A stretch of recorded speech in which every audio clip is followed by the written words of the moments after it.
চলে এলাম সবার প্রিয় সেই বিখ্যাত জায়গায় ভোলাহাটের সেই নদীটাতে। হ্যালো এভরিওয়ান, আসসালামু আলাইকুম। কেমন আছেন সবাই? এই যে দেখছেন এখানে আই লাভ ভোলাহাট লেখা আছে। জায়গাটা কিন্তু ভীষণ পরিমাণে সুন্দর। এবার দিয়ে আমার 2বার আসা হলো। প্রথমবার প্রচুর ভিড়ের কারণে কিন্তু আমি নৌকাতে উঠতে পারিনি, তবে এবার মিস করব না, এজন্য আমি চলে যাচ্ছি ঘাটের দিকে। আর এই জায়গাটা মানে এই নদীটার নাম কি অবশ্যই জানাবেন। আর এই যে বজরা টেকের ঘাট বলে এটাকে, আমি যতটুকু জানি। চলুন নৌকাতে উঠা যাক এবং আপনাদেরকে সেই নদীর সুন্দর দৃশ্যটাই যে দেখতেই পাচ্ছেন, সুন্দর দৃশ্যটা দেখাচ্ছি।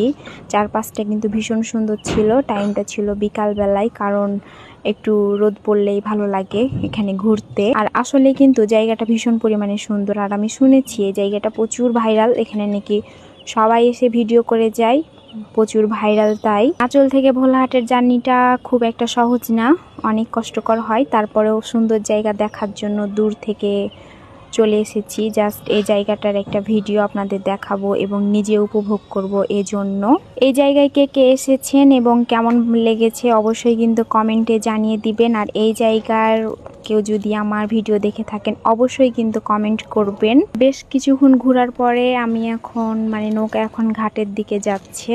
আর এখান থেকেই সোজা ঘোরাফেরা শেষে চলে যাব বাসার দিকে, ভোলাহাট থেকে রওনা দিব নাচলের উদ্দেশ্যে। তো সবাই ভালো থাকবেন, সুস্থ থাকবেন। দেখা হচ্ছে নেক্সট ভিডিওতে। আল্লাহ হাফেজ।